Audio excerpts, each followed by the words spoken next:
ওই যে হাদিস শরীফটা বলেছি বন্ধু, আমার নবীজি যখন ফেরেশতাদের সাথে সফরে বের হলো, আমার নবীজি প্র্যাকটিক্যালি দেখতে পাইলেন, খেয়াল করেন, একটা মানুষকে আরেকটা মানুষ বারবার বন্ধু পাথর মারতেছে। পাথর মারলে মাথাটা ভেঙে যায় কিনা? পাথর বারবার খানি পাথর মারতেছে আর মাথাটা ভেঙে ঝরে যাচ্ছে। ওই ব্যক্তি পাথরগুলো আবার খুঁজে খুঁজে যখন একত্রিত করে আসার পরে চাইয়া দেখে আবার মাথাটা পরিপূর্ণ হয়ে গেছে। এমনি করে করে একবার মাথা ভাঙছে, আবার মাথাটা পরিপূর্ণ হয়ে যাচ্ছে। আমার নবীজি দেখলেন এবং প্রশ্ন করলেন ফেরেশতাদেরকে, এই লোকটা কে রে? এই লোকটার অপরাধ হলো রাতের বেলা নামাজ না পড়ে ঘুমায় যাইতো এবং কোরআন তেলাওয়াত শিখার পরে সে কোরআনটা ভুলে গেছে। আওয়াজ করে বলেন না নাউজুবিল্লাহ। তার সাজাটা কি? শুধু পাথর মারতে থাকবে, মাথাটা ভেঙে যাবে, আবার যখন কুরাইতে যাবে আবার মাথা ইনটেক হয়ে যাবে। এমনি করে করে সাজাটা বহাল থাকবে। ওই যে বলেছি লা ইয়ামুতু ফিহা ওয়া লা ইয়াহইয়া ওয়া মা হুম বিগাইবিন, বাঁচার সুযোগ নাই, মরার সুযোগ নাই, পালিয়ে যাবার সুযোগ নাই। জোরে জোরে বলুন আল্লাহু আকবার। এবার আসেন, মোবাইল কই? একটা মোবাইল আছে দেন আপনাদের কাছে, আমারটা লগে নাই। দেখ মোবাইল দাও। এই যে মোবাইল আপনার মাহফিল কমিটি আমাকে বলেছে, কি জানি নামটা ওনার, আমাকে দাদু ভাই বলে ডাকে। আমার কাছে খুব ভালো লাগছে ওনার ডাক, দেখলে চিনবো, মনে নাই নামটা। ফোন দিয়েছে, হুজুর আপনি কোথায়? দাদু গো আপনি কোথায়? আমি বললাম ব্রাহ্মণবাড়িয়া বিশ্ব রোডের একটু এদিকে চেপে পড়ে আছি। আমি কিন্তু চাইলে বলতে পারতাম ওনাকে সান্ত্বনা দেওয়ার জন্য বিশ্ব রোড ক্রস করতেছি, বলতে পারতাম না, কিন্তু আমি হয়তো বলিনি। আপনার আমার মাঝে আছে বন্ধু শাবাশপুর, কয় আছে চান্দুরা, আছে না নাই? আছে সে চান্দুরা, কয় আমি আছি ওই বিশ্ব রোডে, এমন আছে না নাই? আমি ওয়াজ যেটা করিনি সেটা কিন্তু ইউটিউবাররা হেডলাইন দিয়ে ছাড়ে কি ছাড়ে না? কথা বলেন না কেন?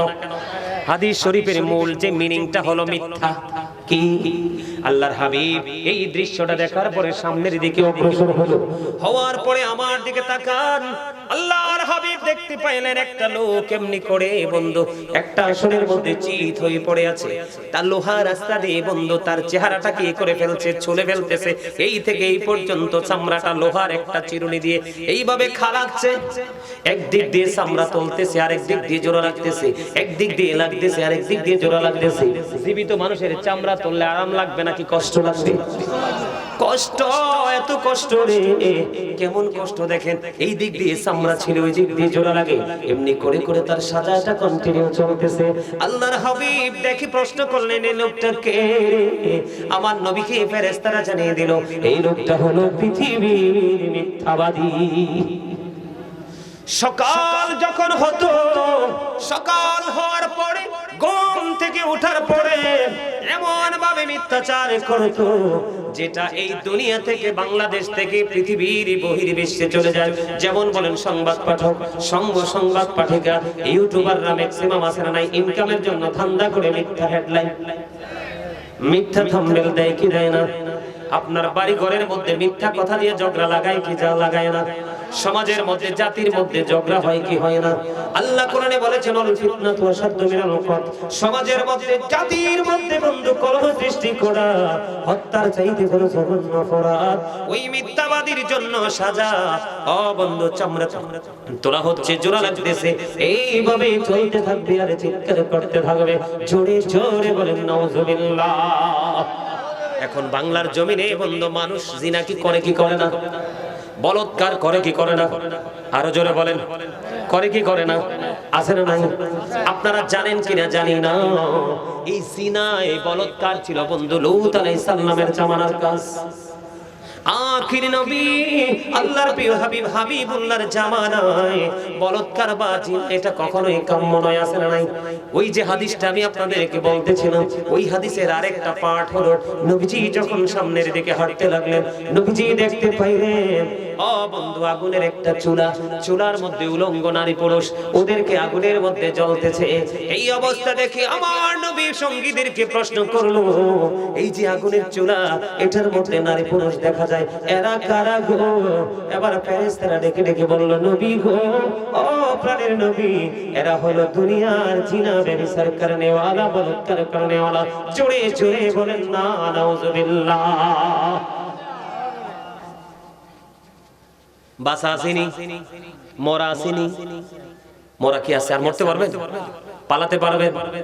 আল্লাহ ধরবে, সরতে পারবেন? হিসাব নেবে, এড়িয়ে যেতে পারবেন? পারবেন না, পারবেন না। এমনি করে করে আমাদের পাপের বন্ধু শেষ নাই। এত পাপের কথা বলতে গেলে আরো সময় শেষ হয়ে যাবে। বন্ধুরে আমার, আমি আপনাদেরকে প্রাণ খুলে বলতে চাই, এমনি করে করে অন্যায় আমরা করি কি করি না? কথা কয় না? অপরাধ আমরা করি কি করি না? আপনাদেরকে আমি আজকে বলে যাই বন্ধু, আল্লামা ইবনে কাসির রাদিয়াল্লাহু তাআলা আনহু হাসান ইবনে জাকওয়ান রাদিয়াল্লাহু তাআলা আনহু থেকে বর্ণনা করেছে। তিনি বলেছেন, জিনা ব্যভিচার থেকে বাঁচতে হলে আপনাদেরকে দুটো টেকনিক অবলম্বন করতে হবে। কি করতে হবে? কথা বলেন না কেন? টেকনিক অবলম্বন করতে হবে। তিনি বলেছেন, ওই যে আল্লামা ইবনে কাসির রাহমাতুল্লাহি আলাইহি হাসান ইবনে জাকওয়ান থেকে তিনি বলেছেন, বন্ধু, তিনি বলে দিয়েছেন, তোমরা বড় লোকের ছেলে মেয়েদের সাথে ওঠা বসা করিও না। বড় লোকের অনেক বেশি দৌলত যার আছে, ওই তাদের সন্তানদের সাথে তোমরা ওঠা বসা করিও না। এরা হলো অবিবাহিত যুবতী নারীদের মতো, এরা হলো সমাজের জন্য, জাতির জন্য ফিতনা। তবে সব বড় লোকের সন্তান অমানুষ হয় না, তবে ম্যাক্সিমামই হয় অমানুষ। আমার কথা কয় না, এটা কিতাবের কথা, তো এটা আমার কথা না। তো আমি যদি আপনাদেরকে একটু সুন্দর করে বলি, the man is poor but honest, লোকটা গরিব কিন্তু সৎ, এটা ভালো, নাকি the man is rich but characterless, লোকটা ধনী কিন্তু চরিত্রহীন, কোনটা ভালো? কথা কয় না, বুঝেন না আমার কথা? আমাদের যারা ইংলিশ, যারা দার্শনিক ছিলেন, লেকচারার ছিলেন, ওদের বক্তব্য, পুরনো বক্তব্য, ওরা বলেছে, the rich are not always happy, ধনীরা সব সময় সুখী নয়। The poor are born to suffer, গরিবরা জন্মগ্রহণ করেছে দুঃখ ভোগের জন্য, কিন্তু দুঃখ ভোগের জন্য তারা পৃথিবীতেই দুঃখটা শেষ। তারা ইন্তেকাল করার পরে গরিবরা জান্নাতে বসবাস করার 500 বছর পার হয়ে যাবে, গরিবরা এখনো, ধনীরা এখনো হিসাব দেওয়ার মধ্যেই দাঁড়াই থাকবে সিরিয়ালে। আর কত ভয়ঙ্কর ব্যাপার! গরিবদের আত্মা তাজা, ধনীদের দেহ তাজা। আরে কথা কয় না? গরিবদের কি মন তাজা? আল্লাহ রাসূল বলেছেন, গিনা গিনা নফস, প্রকৃত ধনী হলো আত্মার ধনী। গরিবদের আত্মাই সবচেয়ে বেশি ধনী, আর ধনীদের আত্মা সবচেয়ে বেশি গরিব। বন্ধু, ইতিহাস খুঁজে দেখেন, যুগে যুগে যত নবী রাসূল এসেছে, নবীদেরকে যথাযথ মর্যাদা এবং সম্মান দিয়ে কবুল করেছে প্রথম আগে গরিবরা, নাফরমানি করেছে ধনী ধনী লোকেরা। এই জন্য বন্ধু, আমাদেরকে আমাদের পূর্বসূরি মেকেরাম বলে গেছে, পৃথিবীর বুকে চলাফেরা করো, জীবন যাপন করো, কিন্তু ধনী লোকের সন্তানদের সাথে ওঠা বসা করিও না। এরা কখনো কোনো কিছুর তোয়াক্কা করে না, অন্যায় অপরাধ এদারসি করতে থাকে। এই জন্য জিনা থেকে বাঁচতে হলে তাদের খপ্পর থেকে বেঁচে থাকো। গরিব এবং মধ্যবিত্ত মানুষের কিছু না থাকলেও ইজ্জত আছে, তারা কুরবানি দিতে রাজি রে, ইজ্জত খুয়াইতে তারা কখনোই রাজি না, ঠিক কিনা বলে? আমি যদি আপনাদেরকে আরো বেশি বলি বন্ধু, হাদিস শরীফের মধ্যে এসেছে, জিনা এবং ব্যভিচার থেকে তোমরা বেঁচে থাকলে আযাব থেকে বাঁচতে পারবে। এটার জন্য মজার বিষয় হলো, আমার দিকে তাকান, একজন যুবক আরেকজন যুবকের লজ্জাস্থানের দিকে তাকায়ও না। আমার নবীজি বলে দিয়েছেন, একজন যুবক আরেকজন যুবকের লজ্জাস্থানের দিকে তাকায়ও না। একজন যুবতী আরেকজন যুবতীর লজ্জাস্থানের দিকে তাকায়ও না। একটা যুবক আরেকটা যুবকের সাথে একই কাঁথার নিচে ঘুমায়ও না। আল্লাহর হাবিব বলে দিয়েছেন, একটা যুবতী আরেকটা যুবতীর সাথে একই কাঁথার নিচে তোমরা ঘুমায়ও না, তাহলেই ব্যভিচার থেকে তোমরা বেঁচে থাকতে পারবা। কথা কি বুঝে আসে? এই জন্য বলেছি বন্ধু, এই কর্মটা এত বেশি খারাপ, এটার জন্য তোমার ঠিকানা হলো জাহান্নাম, এটাকে তোমাকে জাহান্নামে নিয়ে যাবে। নবীজি সেটা বলে দিয়েছে। এখন এই জায়গাগুলো থেকে আমরা বাঁচতে চাই কি চাই না? আরো জোরে বলেন চাই কি চাই না? আপনি যদি বাঁচতে চান, ওই যে আমি শুরুতে দুটো সেন্টেন্স, দুটো কালেমা, দুটো বাক্য সেন্টেন্স ইউজ করেছিলাম, মনে আছে কিনা?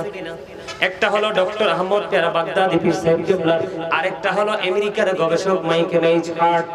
কথা বলেন, মনে আসেনি আপনাদের? ওনারা বক্তব্য দিয়েছে, দুজনের বক্তব্য সেম টু সেম, আর আমার নবীকে সবচেয়ে মর্যাদার অধিকারী হিসেবে আখ্যায়িত করেছে। সুবহানাল্লাহ। আল্লাহ রাব্বুল আলামিন বলতেছে, Allah of the first pillar is the lord of world, Allah of the first pillar is the lord of world, রব্বুল আলামিন মুহাম্মদুর রাসূলুল্লাহ সাল্লাল্লাহু আলাইহি ওয়াসাল্লাম is the blessing for the world, রাহমাতাল লিল। আর জোরে বলেন না সুবহানাল্লাহ। বুঝে আসে? একটা হলো রব্বুল আলামিন, আর একটা হলো রাহমাতাল লিল। এখানে মর্যাদা আছে না নাই? এখন যদি আপনি মর্যাদা পেতে চান, দিতে চান, তাহলে কি মুখে দিবেন না মুখ এবং অন্তর দুটো মিলাই দিবেন? মিলাই দিলে আপনার জন্য নিয়ামত বরাদ্দ। কি এই যে আমি কিছু ছোট্ট ছোট্ট করে কিছু পাপের কথা বললাম, কি বললাম? ছোট্ট ছোট্ট করে কিছু পাপের কথা আমি আপনাদেরকে বলে দিলাম। এই পাপগুলো থেকে আরো অন্যান্য যারা পাপ আছে, যত পাপ আছে, এগুলো থেকে বাঁচতে হলে আপনাকে আমাকে কাজ করতে হবে। কি কাজ আমি বলবো?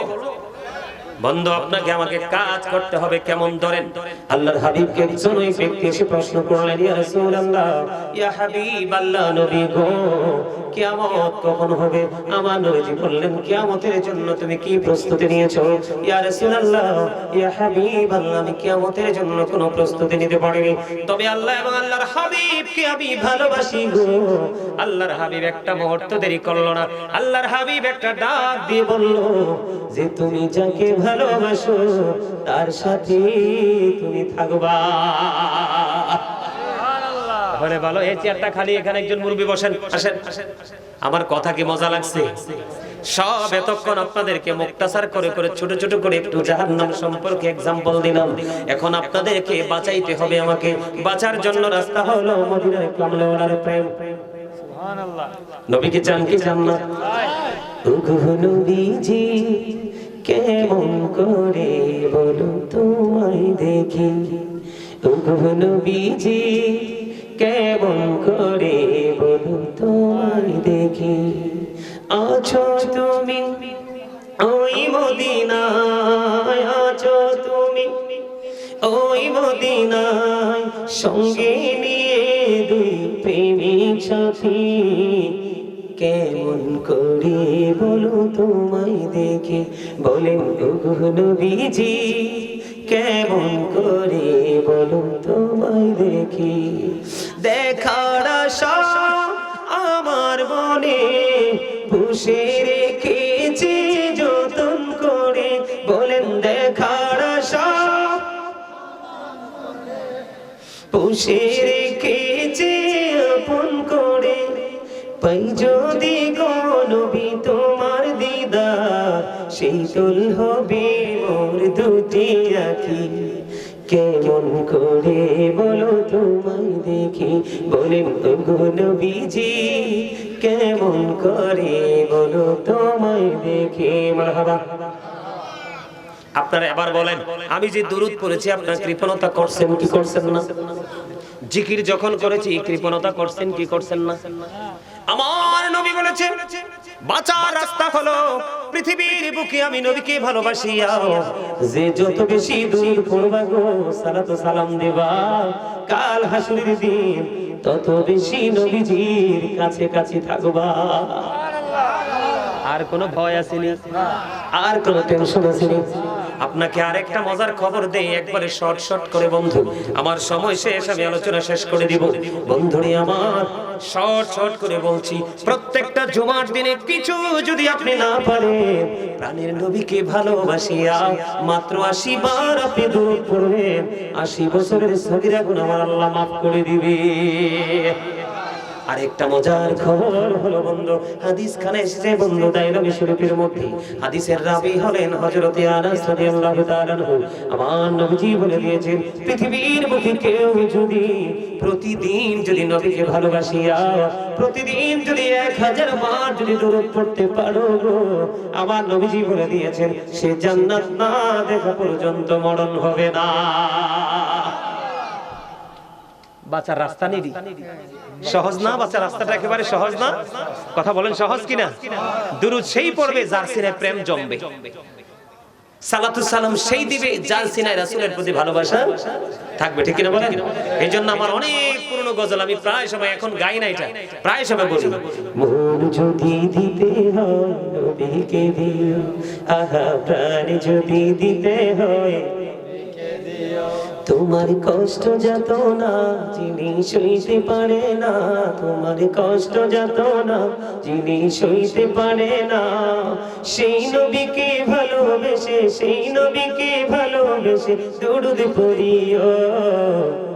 মন যদি দিতে হয় নবীকে দিও, আহা প্রাণ যদি দিতে হয় নবীকে দিও, সাকারাতের বিছানাতে কি যে যন্ত্রণা, সাত সমুদ্রের পানি দিলে তৃষ্ণা মিটবে না, আহা সাকারাতের বিছানাতে কি যে যন্ত্রণা, সাত সমুদ্রের পানি দিলে তৃষ্ণা মিটবে না, ওই কঠিন বিপদের দিনে, ওই কঠিন বিপদের দিনে পাশে থাকিও, মন যদি দিতে হয় নবীকে দিও, জাহান্নামের গেইটে নবী থাকবেন দাঁড়াইয়া, চক্ষু মোবারকের পানি পড়বে গড়াইয়া, আহা জাহান্নামের গেইটে নবী থাকবেন দাঁড়াইয়া, চক্ষু মোবারকের পানি পড়বে গড়াইয়া, সেই নবীকে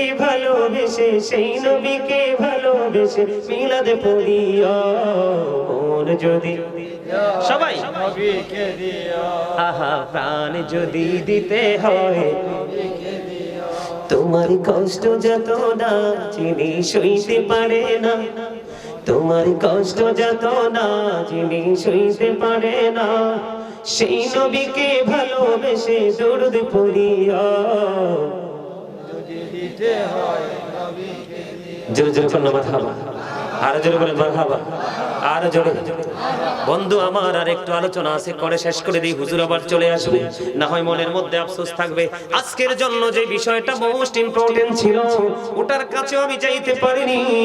আমি যখন জিকির করেছি আপনারা উদাসীন ছিলেন, জিকির ভালোভাবে করেননি, এই কারণে আমি জিকির ছেড়ে দিয়েছি। আমি আপনাদেরকে বলি, আল্লাহ রাব্বুল আলামিন বলেছে, বান্দারে ও বান্দা বাঁচতে যদি চাও তাহলে একটা কাজ করো, সেই কাজটা কি? আল্লাহ বলেছেন ফাযকুরুনি আযকুরকুম, আল্লাহ বলেছেন remember me then I will remember you, আল্লাহ বলেছেন remember me then I will remember you, তোমরা আমাকে স্মরণ করো আমি তোমাদেরকে স্মরণ করব। সুবহানাল্লাহ। হুজুর স্মরণটা কেমন করে করব? স্মরণ হলো বাংলা, আরবি হলো জিকির, ইংলিশ এটাকে বলা হয় রিমেম্বার। এখন আমি সেই রিমেম্বারিং কিভাবে করব বন্ধু, আমি কিভাবে স্মরণ করব, এটার জন্য শিক্ষাটা অত্যন্ত চমৎকার আল্লাহ কোরআনে দিয়েছে। ফাযকুরুল্লাহা কিয়ামান, দাঁড়িয়ে দাঁড়িয়ে জিকির করো, ও কুউদান, বসে বসে জিকির করো, ওয়া আলা জুনুবিকুম, শুয়ে শুয়ে জিকির করো, তারপরে জিকিরটা বন্ধ করো না। আল্লাহ বলেছেন, ইয়া আইয়ুহাল্লাযীনা আমানু যিকুরুল্লাহা যিকরান কাসীরা ওয়া সাব্বিহুহু বুকরাতাও ওয়া আসীলা। আল্লাহ বলেছে, ইমানদারেরা তোমরা বেশি বেশি করে জিকির করো, সকাল থেকে সন্ধ্যা আল্লাহর পবিত্রতা ঘোষণা করো, জোরে জোরে সুবহানাল্লাহ, আর জোরে বলেন না সুবহানাল্লাহ। এখন আপনাদের মধ্যে প্রশ্ন আসতে পারে, বলে হুজুর জিকিরটা কি, জিকির কত প্রকার, কি কি? সুবহানাল্লাহ বল আল্লাহর জিকির, আলহামদুলিল্লাহ বল আল্লাহর জিকির, লা ইলাহা ইল্লাল্লাহ বল আল্লাহর জিকির, আলহামদুলিল্লাহ বল আল্লাহর জিকির, আল্লাহু আকবার বল আল্লাহর জিকির। কাউকে ভালো কাজের জন্য ডাকা এটাও জিকির, কাউকে মন্দ কাজ করতে বারণ করা সেটাও জিকির, নামাজে দাঁড়িয়েছেন সেটাও জিকির। নামাজ হলো জিকিরের জলসা, কারণ এটা দাঁড়িয়ে এবং বসে একই জায়গায় সম্পূর্ণ করা হয়, এই জন্য এটা হলো জিকিরের জলসা। হজে গেছেন সেটাও জিকির, ওটা হলো জিকিরের জুলুস, কারণ বিভিন্ন জায়গা পরিদর্শন করে জিকির করেছেন, এই জন্য সেটা হলো জিকির। এখন আমি আপনাদেরকে বলি জিকিরটা কেমন করে করতে হবে। আল্লাহর হাবিব সরকারে মদিনা তিনি বলে দিয়েছেন, তোমরা জিকির করার সময় এমন ভাবে জিকির করো মানুষ দেখলেই যেন তোমাদেরকে পাগল বলে। জোরে জোরে বলুন না সুবহানাল্লাহ, আর জোরে বলেন না সুবহানাল্লাহ।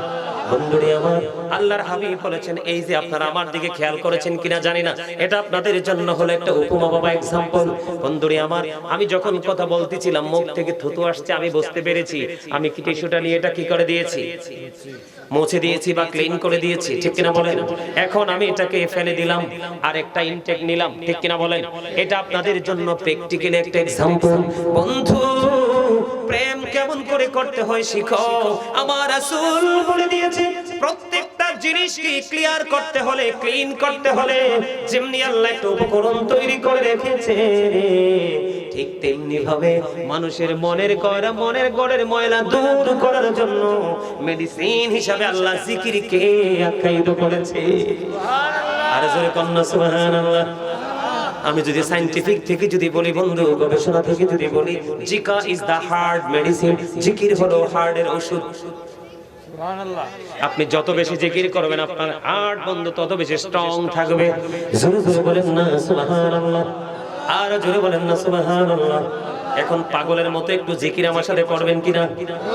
সুবহানাল্লাহ ওয়ালহামদুলিল্লাহ লা ইলাহা ইল্লাল্লাহ, সুবহানাল্লাহ ওয়ালহামদুলিল্লাহ লা ইলাহা ইল্লাল্লাহ, লা ইলাহা ইল্লাল্লাহ। নবী আমার নূরের পুতুল, জগৎ করলেন উজালা। নবী আমার নূরের পুতুল, জগৎ করলেন উজালা। রোজ হাসরে করবেন তিনি উম্মতের ফায়সালা। সুবহানাল্লাহ আলহামদুলিল্লাহ লা ইলাহা ইল্লাল্লাহ, সুবহানাল্লাহ। আমার পাগলেরা দেশ বিদেশ ঘুরে ঘুরে তোমাদেরকে কত সুন্দর করে দূর দূরান্ত থেকে এসে বলেছিল, তোমরা সেগুলোকে ধারাবাহিক ভাবে ইগনোর করেছো, অ্যাভয়েড করেছো, তোমরা গ্রহণ করনি। আজকে সেটার মধ্যেই বন্ধ থাকতে হবে। বন্ধু, ও বন্ধু, কেমন করে বুঝাই রে? আরো বড় ভয়ঙ্কর হলো ওই পাপীরা পৌঁছেরাতের পোল যতক্ষণ পার হতে না পারবে ততক্ষণ পর্যন্ত জান্নাতের উত্থান পাবে না। ওইটা এত বড় ভয়ঙ্কর হবে রে, 30,000 বছরের রাস্তা হয়ে যাবে বন্ধু। নিজের দিক থেকে আগুনটা উপরের দিকে, উপরের দিক থেকে আগুনটা ঝুলন্ত, এত ভয়ঙ্কর হবে। পৌঁছেরাতের পোল চুরির চাইতে চিকন হবে, হীরার চাইতে ধার হবে, কত বিক্ষত হয়, টুকরো টুকরো হয়ে জাহান্নামের মধ্যে চলে যাবে রে। ও বন্ধু, কিয়ামতের আগের দিন যিনি ইন্তেকাল করে উনি বলবে নবীজি বলে গেছে রে, তিনি কিয়ামতের আগের দিন ইন্তেকাল করেছে, ওনার জন্য কবর থেকে হাসরের মাঠটা হবে 50,000 বছরের রাস্তা। জোরে জোরে বলেন আল্লাহু আকবার, আর জোরে বলেন আল্লাহু আকবার। আমি আপনাদেরকে বলে দেই বন্ধু, যদি আপনি ইমানদার হতে পারেন, রাসূল প্রেমিক হয়ে যদি আপনি ওপারে যেতে পারেন, জিবরাইল আলাইহিস সালাম কথা দিয়েছে, রে নবীর উম্মতেরা, রে নবীর পাগলেরা, তোমরা রাসূলকে ভালোবেসে আল্লাহর দিদার হাসিল করেছো। আমি জিবরাইল কথা দিলাম রে, ওই পৌঁছেরাতের পোলের উপর আমি 600 ডানার মধ্যে আমি একটি ডানা প্রশস্ত করে দেব। ওই পৌঁছেরাতের পোল তুমি যেন পার হতে পারো। জোরে জোরে বলেন না সুবহানাল্লাহ।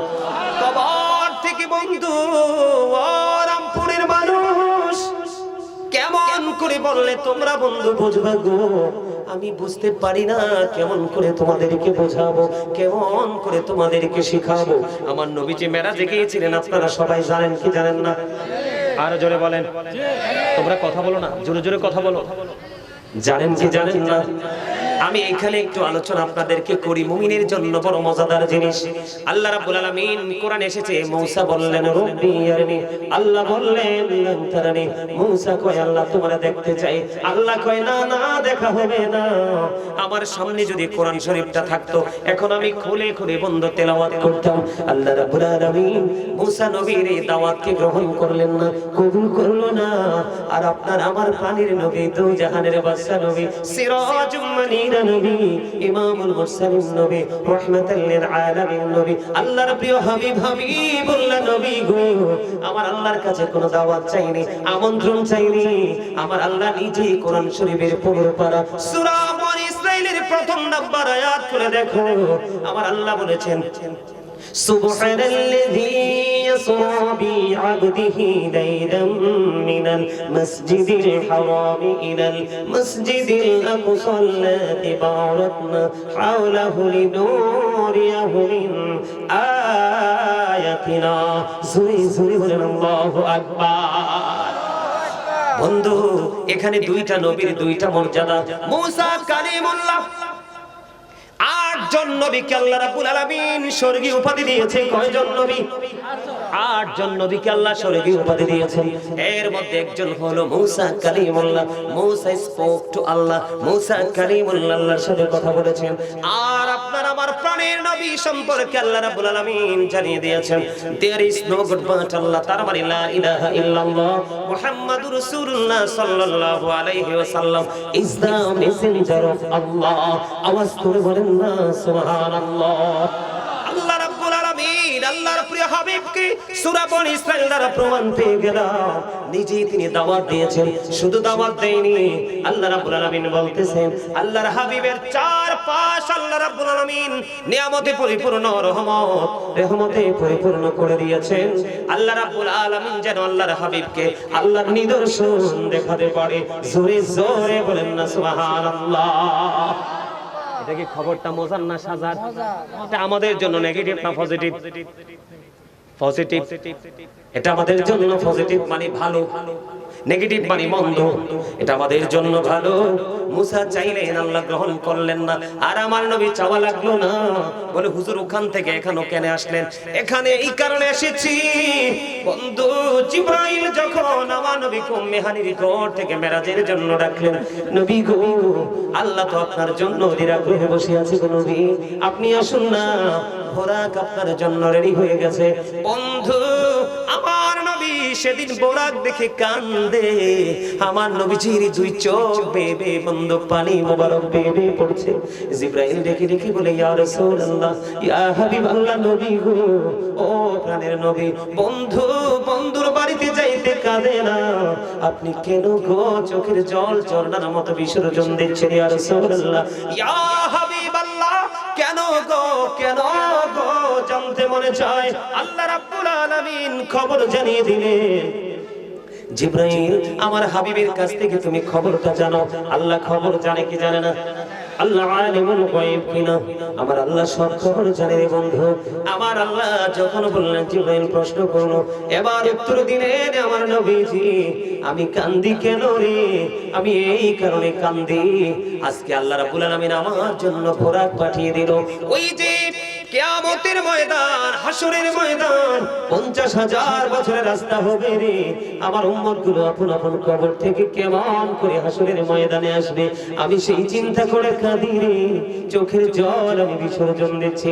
জিবরাইল দেখে দেখে বলেন, আল্লাহ রাব্বুল আলামিন জিবরাইলকে একটা ডাক দিয়ে বললেন, রে জিবরাইল, আমার হাবিবকে জানিয়ে দাও, আমার হাবিবের সাচ্চা প্রেমিক যারা হয়ে কবরে আসবে রে, আমি তাদের ওই দিন বলছে রাতের পরে আসার জন্য, আমি ওই দিন হাসরের মাঝে আসার জন্য বোরাকের মতো বাহনের ব্যবস্থা করে দিব। জোরে জোরে বলুন না বন্ধু সুবহানাল্লাহ। এই কারণে বন্ধু আমি বললাম, ভয়ঙ্কর দুইটা জায়গা, এই দুইটা জায়গায় আপনি বাঁচতে হলে প্রাণের নবীকে লাগবে। নবী ছাড়া আপনার কোনো উপায় বা কোন কিনারা থাকবে না বন্ধু। আমি আপনাদেরকে বলি, ওই যে উত্তপ্ত গরম পানি আর জাহান্নামীদের সবচেয়ে বেশি কম আযাব কি? কথা বলেন না। জাহান্নামীদের পাপী লোকেদের সবচেয়ে বেশি কম আযাব হলো আগুনের এক জোড়া জুতা পায়ে পড়াইয়া দেওয়া হবে, মাথার মগজগুলো বন্ধ টকবক টকবক করে উতরাইতে থাকবে। ওই যে বলেছি, বাঁচতেও পারবা না, মরতেও পারবা না, পালাইতেও তুমি পারবা না। এখানে আরেকটা মজার খবর হলো, কাল হাসরের ময়দানে আপনি দেখেন, এখন কিন্তু আসমান আমরা দেখতে পাই, কিয়ামতের দিন আসমান কিন্তু ভেঙে চলে যাবে, তারকাগুলো বন্ধ বিক্ষিপ্ত হয়ে ঝরে ঝরে পড়বে, সমুদ্র উদ্বেলিত হয়ে যাবে, কবরগুলো বন্ধ ওপেন হয়ে যাবে। এগুলো আমার কথা নয়, গভীর ভাবে খেয়াল করবেন বন্ধু। কোরআন শরীফের 30 পারা সূরা ইনফিতরের প্রথমে আল্লাহ রাব্বুল আলামিন বলে দিয়েছেন, ইদাস সামাউ ফাতারাত ওয়া ইদাল কাওয়াকিবু ইনতাসারাত ওয়া ইদাল বিহারু ফুজ্জিরাত ওয়া ইদাল কুবুরু বু'সিরাত আলিমাত নাফসুম মা কদ্দামাত ওয়া আখখারাত। আমার দিকে বন্ধু একটু খেয়াল করে দেখেন, আল্লাহ রাব্বুল আলামিন বলেছেন আকাশ যখন ভেঙে চুরে যাবে, তারকাগুলো বিক্ষিপ্ত হয়ে বন্ধু ঝরে ঝরে পড়বে, সমুদ্রটা উদ্বেলিত হয়ে যাবে। যেহেতু আপনাদেরকে নিয়ে আমি একটু কবরে ফিউচারে এসেছি, এই জন্য বলতে হয়, আপনার আমার দুই কাঁধে দুইটা সিসি ক্যামেরা আছে। এটা যেমন সত্য আল্লাহ রাব্বুল আলামিন কোরআনে বলেছে, ওইটাও তেমন সত্য। ওয়া ইদাল কুবুরু বু'সিরাত আলিমাত নাফসুম মা কদ্দামাত ওয়া আখখারাত। আল্লাহ রাব্বুল আলামিন বলেছেন কবর যখন ওপেন হয়ে যাবে, কবরটা বন্ধ যখন ওপেন হয়ে যাবে, আপনি আমি প্রত্যেকেই দেখতে পারবে, জানতে পারবে কে কি করেছে আর কি করেনি। তার মানে আপনার সামনে প্র্যাকটিক্যালি থাকবে, বাঁচার কোনো উপায় নাই রে বন্ধু, কারো উপর দোষ দেওয়ার কোনো উপায় নাই। আল্লাহ সব কিছু ক্লিয়ার করে দিয়েছে। আগুনের এক জোড়া জুতা বানিয়ে দিল, আপনার মাথার মগজটা গরুর গোশত ঈদের দিনের মতো, কুরবানির ঈদের দিনের মতো বিয়ে বাড়ির গোশতের পাতিলের চাইতে আরো বিকট ভাবে উত্রাইতে থাকবে। কিন্তু সেই দিন, আজ কিন্তু সূর্যটা পৃথিবী থেকে 9 কোটি 13 লক্ষ মাইল দূরে, সূর্যের আলো পৃথিবীতে আসতে সময় লাগে মাত্র 8 মিনিট 20 সেকেন্ড। প্রতি সেকেন্ডে 1,86,000 মাইল বেগে পৃথিবীর দিকে ছুটে আসে। এই সূর্যের আলো অনেকগুলো আবরণ ভেদ করে আপনার আমার মাথায় লাগে, সইতে পারি না। কাল হাসরের দিন একবারে ডাইরেক্টলি আপনার মাথার উপরে থাকবে, উত্তপ্ত হয়ে যাবে, দুর্গন্ধময় হয়ে যাবে পরিবেশ, পাগল হয়ে যাবে মানুষ, দিশেহারা হয়ে যাবে মানুষ, ঘামের মধ্যে ডুবে যাবে বন্ধু। কে শুনবে সেদিনই কান্না, কার কাছে বলবো সেদিনই দরখাস্ত। নবীকেও মানতে পারিনি, আলেমদেরকেও মানতে পারিনি, আল্লাহর ওলিকেও মানতে পারিনি। আল্লাহ পাওয়া কোনোভাবেই পসিবল নয়, ঠিক না ঠিক?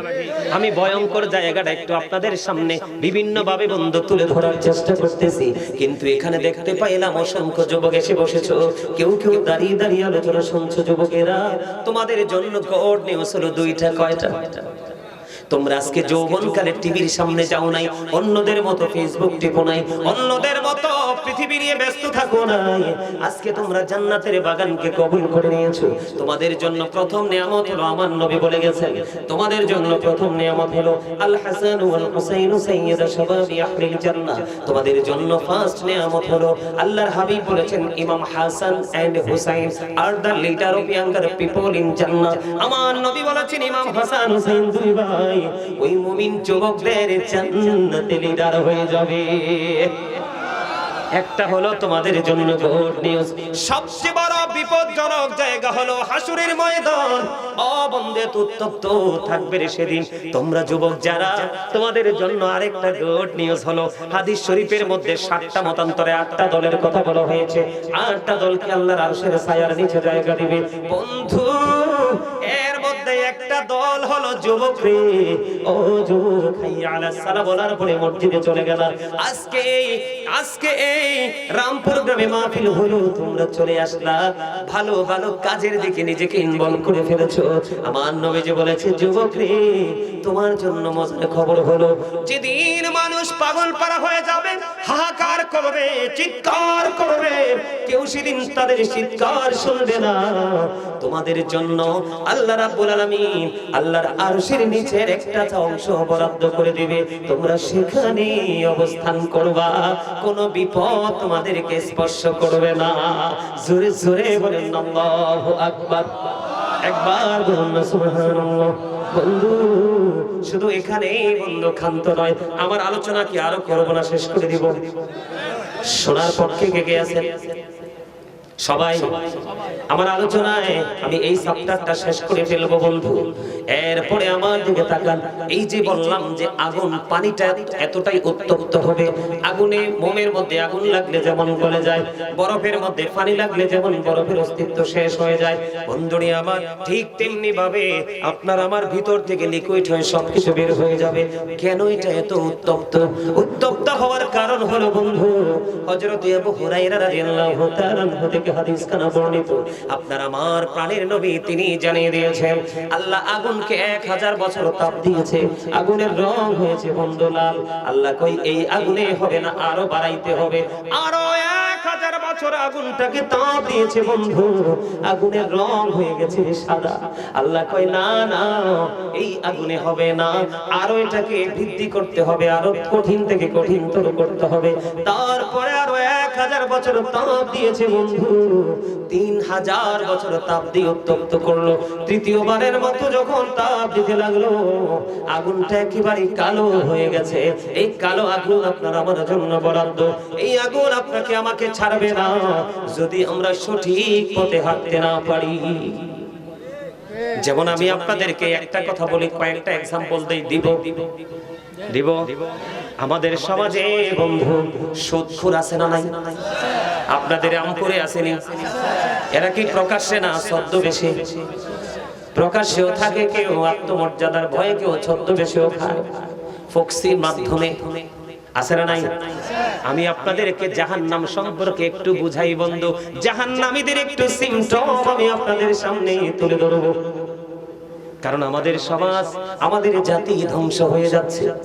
যেটা নবীজি বারবার নিষেধ করেছে বন্ধু, যিনি সুদ খায়, যিনি সুদ দেয়, যিনি সুদের লেনদেন করে, যিনি সুদের সাক্ষী হয়, যিনি সুদের স্ট্যাম্প লেখে, যিনি সুদের টাকা কালেকশন করার জন্য জুটি বেঁধে বন্ধু ওই দরিদ্র মানুষকে প্রেসার ক্রিয়েট করে, এমনি করে প্রত্যক্ষ এবং পরোক্ষভাবে যারা সুদের সাথে যুক্ত, সবার বন্ধু একই রকম সাজা হবে। আমি আপনাদেরকে দুটো হাদিসের দুটো অংশ বলবো। একটা হাদিস অনেক বড় লম্বা, এই হাদিসটা বিশ্লেষণ করতে আমার কমপক্ষে সময় লাগবে, একটা হাদিসের ব্যাখ্যা করতে মিনিমাম 1.5 ঘন্টা। আমি এই হাদিসের মূল জায়গাগুলো তুলে ধরবো, অনেক লম্বা হাদিস। আমার নবী মেরাজে গেল, মেরাজে যাওয়ার পরে জাহান্নামের দিকে বন্ধু তাকালো, জাহান্নামের দিকে তাকায়া দেখলেন এক একটা মানুষের পেট এক একটা ঘরের মতো বড় বড়। নাউজুবিল্লাহ বলেন না? এক একটা মানুষের পেট এক একটা ঘরের মতো বড় বড়।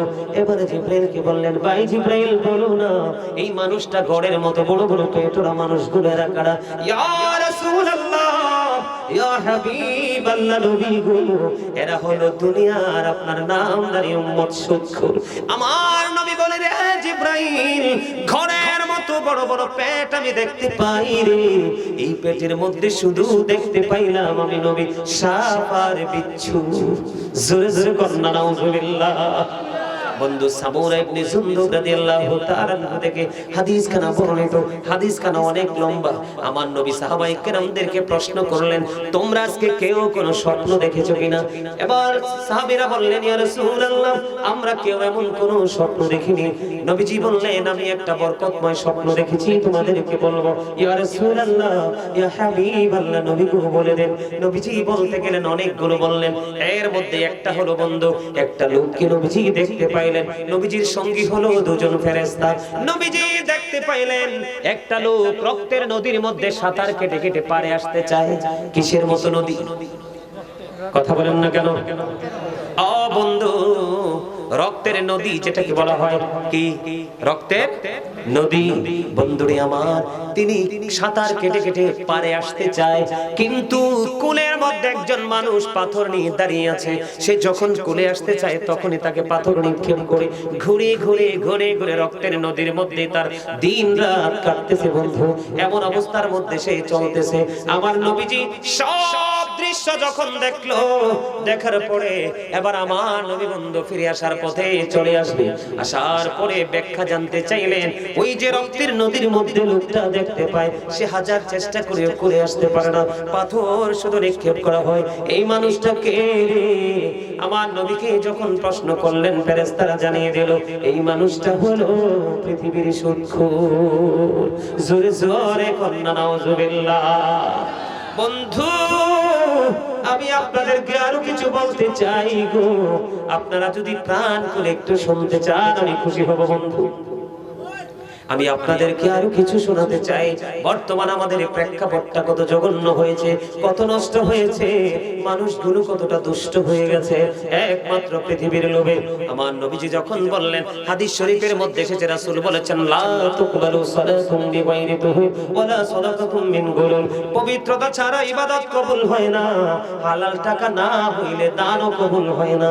আমি আপনাদেরকে বলি, বুখারী শরীফের মধ্যে এসেছে হাদিস খানা, কেউ যদি 10 টাকা দিয়ে একটা জামা যদি কিনে বন্ধু, 9 টাকা এখানে তার হালাল, 1 টাকা মাত্র বন্ধু সুদের। এই সুদের টাকাটা ওই 9 টাকার সাথে যুক্ত হতে দেরি রে, বাকি 9 টাকা দুর্গন্ধ যুক্ত হতে দেরি হয় না। নবীজি বলেছে হালাল টাকা 9 টাকার সাথে 1 টাকা যুক্ত করে তুমি একটা জামা বানাইলা, কিয়ামত পর্যন্ত তুমি নামাজ পড়লা, নামাজ পড়তে পারবা গো, ওই নামাজ দিয়ে তোমার জীবনে কোনোদিন নিয়ামত মিলবে না, এই নামাজ আল্লাহর দরবারে কবুল হবে না। আওয়াজ তুলে তুলে বলেন না নাউজুবিল্লাহ। আমি যদি আবার আপনাদেরকে বলি, যুবক ও রামপুরের যুবক বন্ধুরা, তোমরা কেউ আমার প্রতি রাগ হইও না, একটা সত্য কথা বলবো, কথাটা হলো তেতু সত্য, বুঝছেননি? মানে টক সত্য। সত্যটা কি? যদিও সত্য কিন্তু কথাটা টক, কিন্তু চিরন্তন সত্য। আল্লাহ বলেছেন অকৌলু কাউলান সাদীদা, আল্লাহ বলেছেন সে দা রাইট থিং, সত্য কথা বলো, সঠিক কথা বলো, আমি সত্যটা বলবো। এখানে অনেক ছেলে আমি দেখিয়েছি, তোমরা জিন্স প্যান্ট পরে এসেছো, এই জিন্স প্যান্ট বুখারী শরীফের মধ্যে এসেছে হাদিস খানা, এই জিন্স প্যান্ট তোমাকে জাহান্নামে নিয়ে যাওয়ার জন্য যথেষ্ট। বলে হুজুর এক্সপ্লেইন করেন, ব্যাখ্যা করেন, করার জন্য প্রস্তুত। আল্লাহ রাব্বুল আলামিন বান্দার জন্য কোরআন এসেছে 3 শ্রেণীর পোশাক দিয়েছে। কয় শ্রেণী? একটা হলো সাজের পোশাক, আরেকটা হলো লজ্জাস্থান ঢাকার পোশাক, আরেকটা হলো লিবাসুত তাকওয়া যালিকা খায়র, আরেকটা পোশাক হলো তাকওয়ার পোশাক, যেটা শরীয়ত সম্মত। বিরক্ত হইও না, রাগ হইও না, এটা ক্লাস শিখে যাও, মানবা কি মানবা না এটা তোমার ব্যাপার, আমার কাজ হলো তোমাদেরকে ইনস্ট্রাকশন দেওয়া। তোমরা রাগ হও, আর এই কথা পাইবা কই? কোটি টাকা খরচ করলো তো এই কথা পাবা না তো। অনেক গবেষণা, দীর্ঘ চুলদারি গুলো পেকে গেছে কিতাব দেখতে দেখতে। তোমাদেরকে বাঁচানোর জন্য এসেছে এখানে। আল্লাহ বলেছেন O believers, save yourself and your families from the fire. আল্লাহ বান্দারকে ডেকে বলেছে তুমি জাহান্নাম থেকে বাঁচো, তোমার পরিবারকেও বাঁচাও। ইয়া আইয়ুহাল্লাযীনা আমানু ও আনফুসাকুম ও আহলিকুম নার। আল্লাহ বলেছে ইমানদার তুমি নিজে জাহান্নাম থেকে বাঁচো, তোমার পরিবারকেও বাঁচাও। অনেকে বলবো একটু এই ওয়াজটার দরকার আছে নি? আমার কাছে আফসোস লাগে রে যুবক, এই পেন তো কোনো মুমিন আবিষ্কার করে নাই, এই পেন কোনো মুমিন আবিষ্কার করেনি, এই পেন আবিষ্কার করেছে বেঈমানেরা তোমাকে জাহান্নামে নিয়ে যাওয়ার জন্য। তারা জানে তারা যে 100% জাহান্নামী, এই জন্য তোমাকেও জাহান্নামী করার কৌশল তারা হাতে নিয়েছে। এখানের যুবকরা নামাজ পড়ে কি পড়ে না? তোমাদের নামাজ হবে না, আমি মুখস্থ কথা বলার অভ্যাস নাই রে যুবক। আল্লাহর কাছে সবচেয়ে পছন্দের পোশাক হলো যেটার মধ্যে পর্দাও আছে, তাকওয়াও আছে, সৌন্দর্যও আছে, এটা হলো তাকওয়ার পোশাক। আমার দিকে তাকাও, আল্লাহ রাসূল জানিয়ে দিয়েছে, আল্লাহ কোরআনে বলেছে, কোরআন থেকে বন্ধু কালেক্ট করেছি, সন্দেহ পোষণ করো না, ঈমান চলে যাবে। আল্লাহ রাব্বুল আলামিন জানিয়ে দিয়েছে ঈমানদার পুরুষের পোশাকটা উপর দিয়ে থাকবে নাভি বরাবর অথবা নাভির উপরে, আর নিচের দিক দিয়ে থাকবে টাকনুর উপরে। এই কন্ডিশনে প্যান্ট পরো, লুঙ্গি বলো, পায়জামা বলো, ট্রাউজার বলো, যেটাই পরো, এইভাবে পোশাকটা পরা তোমার জন্য ফরজ। উপর দিয়ে যদি নাভির নিচে চলে যায়, নিচে দিয়ে যদি টাকনুর নিচে চলে যায়, তাহলে তুমি নিজের পায়ে নিজে কুড়াল মেরেছো। নবীজি বলে দিয়েছেন ইচ্ছে করে অহংকার করে ঝুলিয়ে ঝুলিয়ে যেই ব্যক্তি বন্ধুর টাকনুর নিচে লুঙ্গি বলেন, প্যান্ট বলেন, পায়জামা বলেন, ট্রাউজার বলেন, যেটাই পরবে, আল্লাহ রাব্বুল আলামিন জানিয়ে দিয়েছে সে অহংকার করলো, তার ঠিকানা হলো জাহান্নাম। আল্লাহ রাব্বুল আলামিন যেই মানুষগুলোকে পছন্দ করে না, কাল হাসরের দিন তার তার সাথে কোনো কথা বলবে না। ওই মানুষগুলোর মধ্যে অন্যতম একটা দল হলো বন্ধু, যারা অহংকার করে করে টাকনুর নিচে ঝুলিয়ে ঝুলিয়ে পোশাক পরে। আর একটা জঘন্য দল হলো, আল্লাহ রাব্বুল আলামিন সূরা রহমানের মধ্যে বলেছে, ওয়াকিমুল ওয়াজনা বিল কিসতি ওয়া লা তুখসিরুল মিজান। আল্লাহ বলেছেন ন্যায্য ওজন কায়েম করো, ওজনে কম দিও না। কিন্তু এখন দেখবেন ব্যবসায়িকরা ইচ্ছেমতো জুলুম করে কি করে না? কথা বলেন না কেন? করে কি করে না? যারা ইচ্ছে করে বন্ধু, আম কিনতে গেলা, আম কেনার পরে এটি বাদাম নি খায় না, বসে বসে পকেটে ঢুকাও, পকেটে পকেটে এই পকেটে ঢুকাও ঢুকাও ঢুকাও। তোমরা কেন বুঝো না? এটা পবিত্র জায়গা, এখানে যতটুকু সময় তুমি দিবা ততটুকু সময় তোমার নেয়ামতে পরিপূর্ণ হয়ে যাবে। কেন বুট খাচ্ছ? বুট তো বাড়ি গিয়ে খেতে পারবা, যাইতে যাইতে খেতে পারবা, কিনেছো পকেটে ঢুকাই রাখো। আমার ওয়াজ কি সত্যি খারাপ লাগে? ছেড়ে দিব, এখন ছেড়ে দিব বললে। আপনি জানেন এই কথাগুলোর পাওয়ার কত, কথাগুলোর ওজন কত। আপনাদের হয়তো একটু খারাপ লাগতে পারে, কিন্তু এটা আপনাকে বাঁচানোর জন্য বলছি, মারার জন্য নয়। বন্ধুরি আমার, হৃদয় খুলে শুনলেন, যেই ব্যক্তি ইচ্ছে করে ওজনে কম দেয়, আল্লাহ তাকেও ক্ষমা করবে না, তার সাথেও কথা বলবে না। আপনার সমাজের মধ্যে আরেক শ্রেণীর মানুষ আছে, মানুষ যখন বিপদে পড়ে তাকে সাহায্য করে, কিন্তু সুযোগ পাইলে খোঁটা দিতেও ছাড়ে না। আছে না নাই? এই সমস্ত খোঁটা যারা দেয় রে, তাদেরও হাসরের ময়দানে অবস্থা ভালো হবে না। কারণ এই হাদিস শরীফের মধ্যে তিনটা অপশনই দেওয়া আছে, এই জন্য তিনটা আপনাদেরকে শোনাই দিলাম। এর মধ্যে আমার মূল হলো বন্ধ পোশাকটা। আমার দিকে তাকান, আল্লাহর নবী একদিন মসজিদে অবস্থান করতেছে, হাদিস খানা কবি বন্ধু আমার কাছে মধুময় মনে হয়। আমি প্রায় আজে বলার চেষ্টা করি, কেন কেন গো আমার যুবকেরা ধ্বংস হয়ে যাচ্ছে। কথা বলেন না কেন? তারা ধ্বংস হয়ে যাচ্ছে, অন্ধকারে পৃথিবীর দিকে, অজানা গন্তব্যের দিকে বন্ধু হাঁটছে। তারা জানে না তাদের শেষ কোথায়। এই জন্য তাদেরকে থামানোর জন্য আমি বলেছি বন্ধু, আল্লাহর হাবিব দেখতে পাইলেন একজন মানুষ নামাজ পড়তে এসলেন, নামাজের নিয়ত বেঁধে ফেললেন। আল্লাহর হাবিব বললেন তুমি ওযু করে আসো, কিন্তু তিনি তো নামাজের নিয়ত বেঁধে ফেললেন। লোকটা কি করলেন? তিনি ওযু করতে গেলেন, ওযু শেষ করে এসে তিনি আবার নামাজের নিয়ত বাঁধলেন। নবীজি বললেন তুমি ওযু করে আসো, তিনি আবার বন্ধ ওযু করতে গেলেন, ওযু করে এসে আবার তিনি নামাজের নিয়ত বাঁধলো। আমার নবী আবার বললেন তুমি ওযু করে আসো।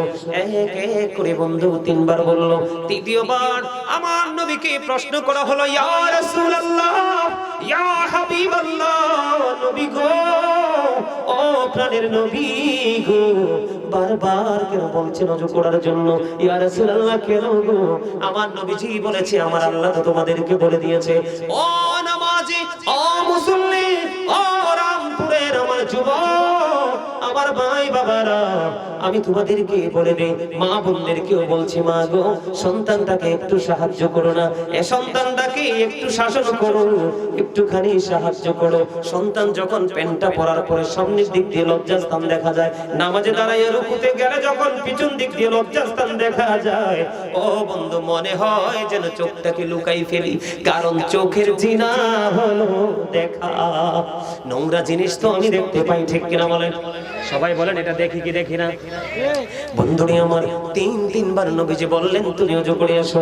কেন গো? নবীজি বলেছেন সে যে পোশাকটা পরে নামাজে দাঁড়িয়েছে, কিয়ামত পর্যন্ত সে নামাজ পড়তে পারবে, আল্লাহ পর্যন্ত পৌঁছাবে না।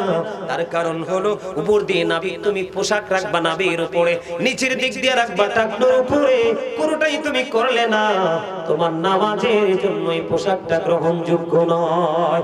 জোরে জোরে বলেন না নাউযুবিল্লাহ। আপনারা কি আমার কথা বুঝতে পেরেছেন? আমার কথা বন্ধু, এই জন্য আমি আপনাদেরকে বলে যাই, কত অন্যায়, কত